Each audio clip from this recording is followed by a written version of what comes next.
Did you know that 40 years ago you could adapt a Stihl 020 AV chainsaw to a brush cutter? I didn't.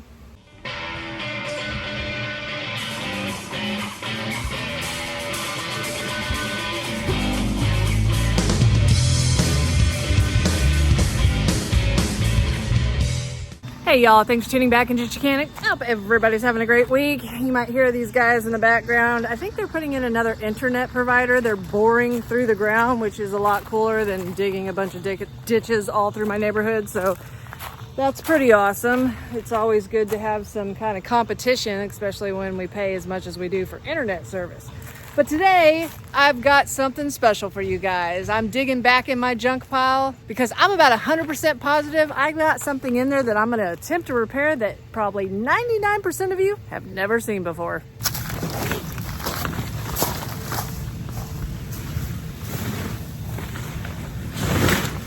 All right, so as you know, when I closed down my repair shop that I had open for 12 years, that was a repair shop before me for another like 20 something years, we were stuck with tons and tons of equipment, and I gave hundreds of units away every single year to small engine repair people just for them to do, because I had so much.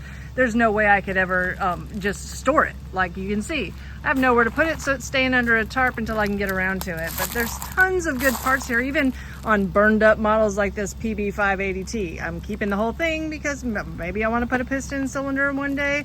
Maybe I don't. Maybe I just want to, hold on to it for parts, because I can make almost the same amount in selling it as parts as I can selling it as a used machine. So what do I got here though, guys? Check this out. A Stihl FS 200. Well, that's weird. On this side it says it's a Stihl FS 202 AV. On this cover here it says it's a Stihl FS 200 AV, so maybe it's got the wrong cover on it. I don't know. But guys, this is the biggest, heaviest Stihl brush cutter I've ever seen. Okay, it is 40 years old. Think I can fix it? All right, got her pulled out here, and this thing is huge. I know it doesn't look huge, but look at that engine size right there. I mean, that thing's massive. This is a huge shaft. This thing is so heavy. I don't know how anybody used it. Oh, Lord. Wow. So, I don't know, guys. What do you think? You think I'm going to be able to fix it? Is it trash or treasure? I always like a challenge. The ingenuity of this is just amazing. So this entire gray section here is a 020 AV top-handled chainsaw that they built an adapter to connect it to a brush cutter. So I'm sure if we took this whole side off here, we can actually turn this into a chainsaw if we wanted to. We'd have to get a handle and all that kind of jive, but still, I mean, it's got a bar oil hole, which is not needed for a brush cutter. But this is insane, y'all. I had never seen one of these before. Now, when the customer brought this in a couple of years ago, I took one look at it and I was like, sorry, dude, it's 40 years old. It's just not something we really do at the shop in the heat of the summer when we've got plenty of other repairs that we could, knock out really quickly. He had bought it at an auction. He had no idea what could be wrong with it, and it was just not a gamble I was willing to take. But of course, like all the other stuff sitting out in my pile, the customer didn't want it. He went ahead and just left it at my shop. So it's been sitting in the corner for years. And I had never really taken a good look at it until recently, and I noticed it's a chainsaw connected to a brush cutter. I've never seen that before. So the first thing I'm going to do is check compression. I'm going to go ahead and take a look with my Depth Tech endoscope inside of the cylinder, make sure that we've got a good cylinder, because I'm not going to be messing with this thing if it's burned up. Well, the rewind works. That's a plus.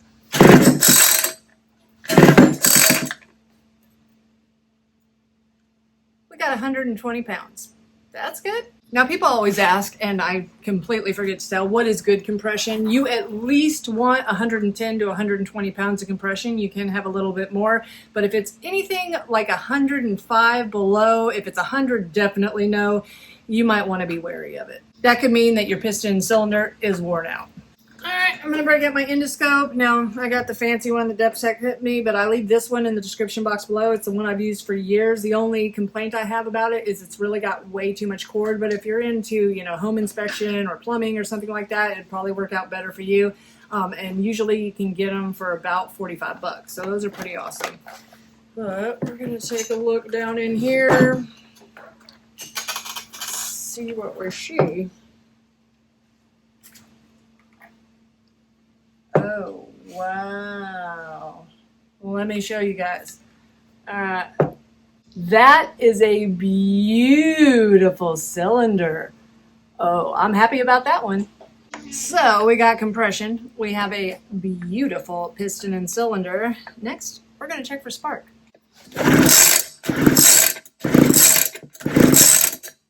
Well, I don't have any fire, so I'm going to have to tear it apart, remove the kill wire, and see if it's the coil or a wiring issue. Now, to get to the coil, I got to remove the rewind assembly.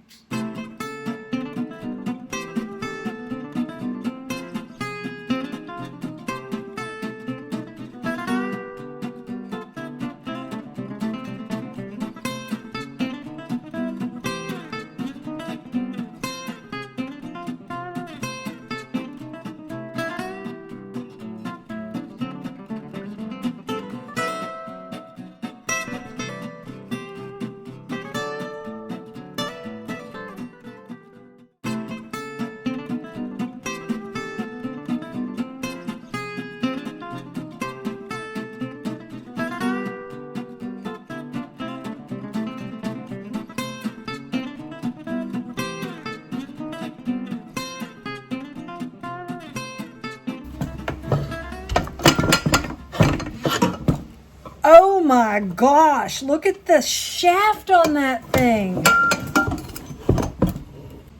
Y'all, that is the size of my finger. That is insane. That's when they made, oh, and it's a solid steel drive shaft when they made things to last forever. So no wonder this thing is 100 pounds. Wow. Just because I'm curious, I wanted to see what just the shaft and handlebar assembly weighed. 12.5 pounds.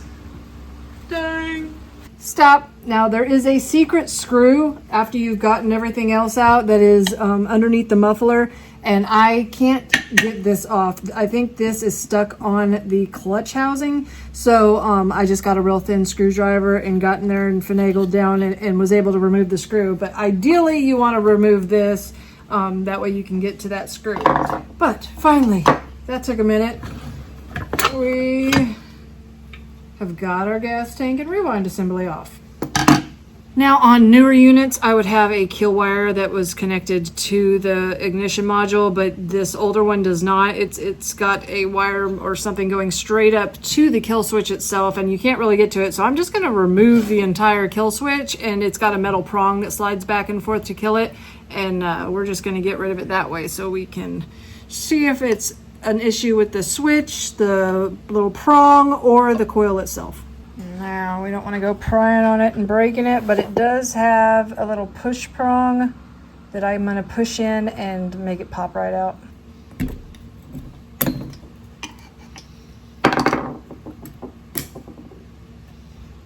Got a little corrosion going on there. All right, I don't have much hope that this thing is going to have fire, but we shall see. All right, can you all see? I think so. No. None. And I really don't think I have a coil. Let's go look. All right, it is not likely that I have this coil, but I might as well go ahead and check. Y'all, look at the dust on the box. Look at this. 0000400. Is that it? It's an aftermarket. 1306? No way. I must have tried this on something a long time ago or got it for a customer that they never picked up. Wow. Huh. Well, that's crazy. I think that's an Oregon part number, so hopefully it's quality. Okay, guys, now I'm getting excited. Why? Because the 020 Stihl chainsaw is one of the most desired chainsaws ever made by loggers and professional tree cutters. It was the most powerful top-handled saw that was made before EPA got involved. So even, I'm never going to use this thing as a brush cutter. The attachment's cool.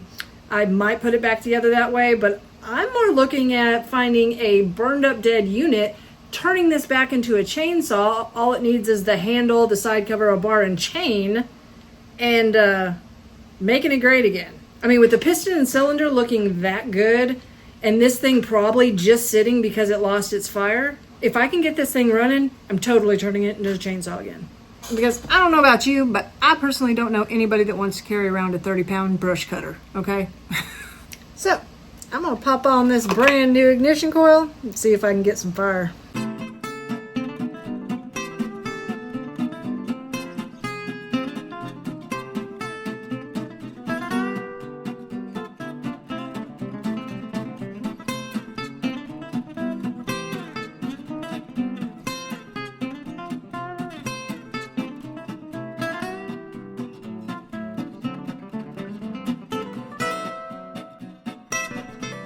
Well, I did notice one thing. This one has the wire straight up built into it, and this one has a prong. So I'm gonna have to do some wiring and set the wiring up to the kill. And I gotta remove the flywheel.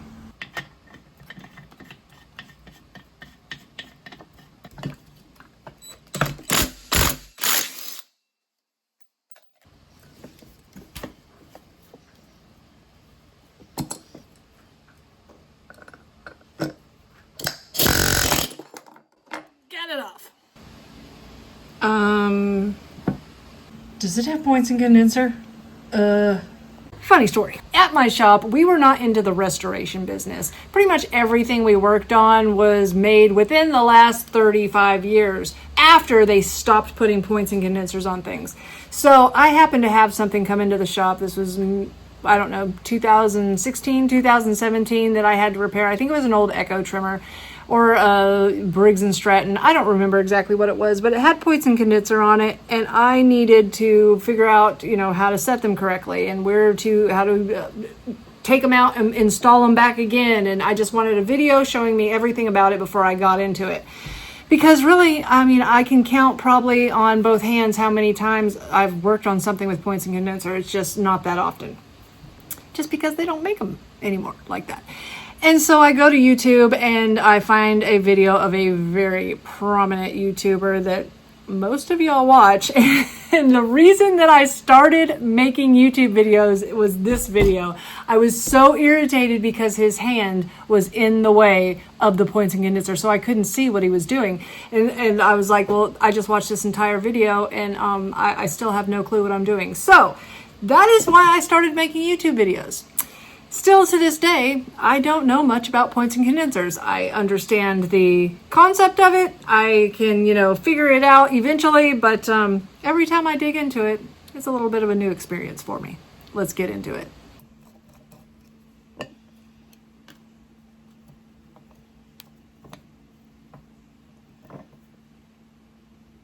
All right, guys, so it is a new day because I had to do some research. Once I took this sucker off and realized that it wasn't points and condenser setup, that it was actually an electronic ignition trigger, I needed to find out, is this possibly our issue for not having fire, or will the new coil just go ahead and negate having this at all? And it does. The new coils contain these electronics internally.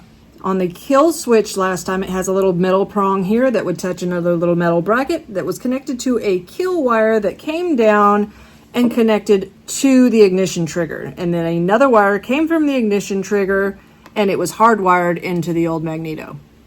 On the new one, since it has it internally, we do not need that. We can run the kill wire straight from the magneto to the kill switch prong. We cut the existing wire because I just really didn't want to mess with more than I had to. And then I'm going to throw some heat shrink over that, protect that. I'm going to go ahead and reinstall the trigger just so it protects my wire behind there and it doesn't get caught in the flywheel.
right, let's check for fire.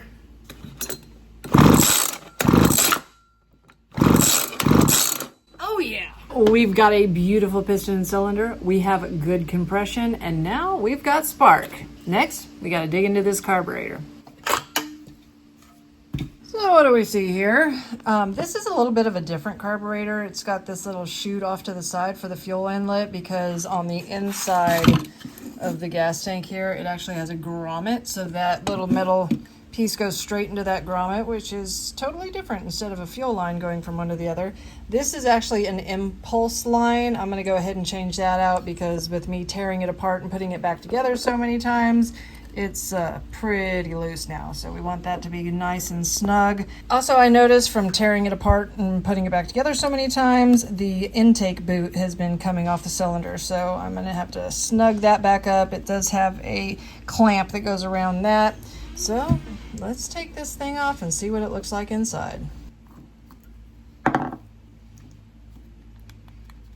It's a little crunchy.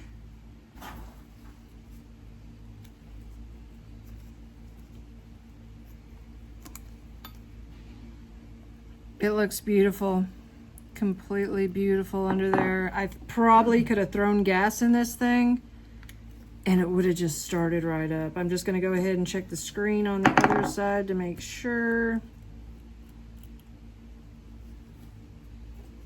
This one's a little stuck. Oh yeah, there's a lot of debris in that screen. We're going to get it all cleaned up, but it looks like it had a new kit put in it at one point. Nice. I mean, that looks perfectly brand new. This is going to clean up perfect.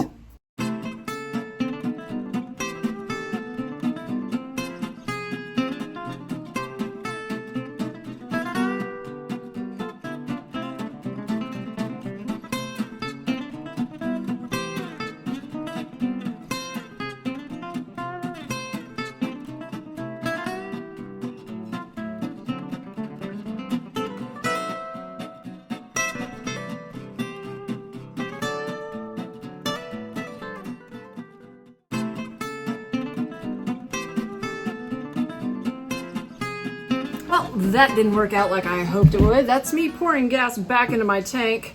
The grommet, it's a whole fuel line grommet assembly right there. And yeah, now that I look at it better, it's dry rotted. So I got to figure something out, because I don't have a fuel line assembly. What do I have that'll work for that? I got my good old rotary aftermarket fuel line grommets. I love these things. Now these go in the trimmers, but I find that these grommets work on a bunch of other stuff, so I'm going to try it. Now, I'm still going to have to put the fuel line inside and connect it to the nipple, but this isn't going to be that bad of a deal here. So let's get this grommet in. All right, I got that popped in there. And then as I put it together, I'm going to bring this fuel line through the grommet and I'm going to pull it out, and hopefully it'll be really snug once it gets up on this nipple.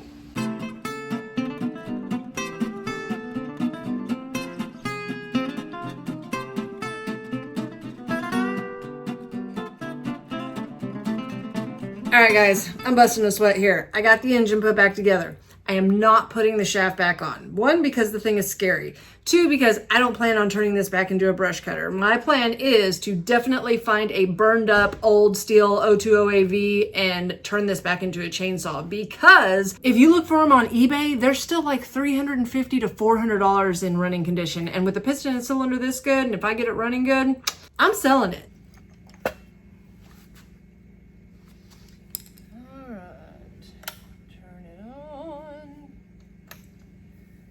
Choke it. Pop off. Oh, come on. Come on. A little bit more adjusting.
like that to make it go a little bit.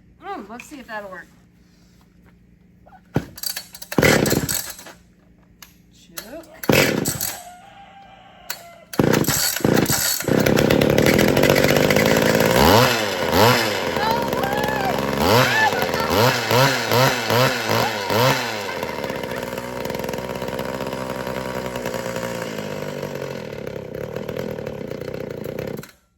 My gosh, now this throttle cable assembly thing, I just don't even know about that. It just fell apart in my hand. So I'm not using it anyways. It's gonna have a chainsaw handle when I get done with it. But did y'all hear that? It runs so good. This thing's going to be a beast for somebody. Y'all, it ran. I'm so excited. That is crazy. That thing is 40 years old. It is the epitome of the best saws ever made. Today is a fantastic day. Now, I wish I could finish her up today and throw a bunch of chainsaw accessories on there and make her go again, but I don't have a burned up 020. I will be on the lookout for one, definitely. I'm going to check up Craigslist, eBay, all them, stores online and see if anybody might have one, maybe Facebook Swap Shop, who knows. And I'm going to make this saw great again. And I will let y'all know when I do. So guys, thanks again for tuning into Chickanic. If you find yourself coming back over and over again, think about hitting that subscribe button. It helps out the channel to make my videos shown to more people to save them time, money, and frustration in the future. If you like chainsaw repair, don't worry guys. I got another video for you right here.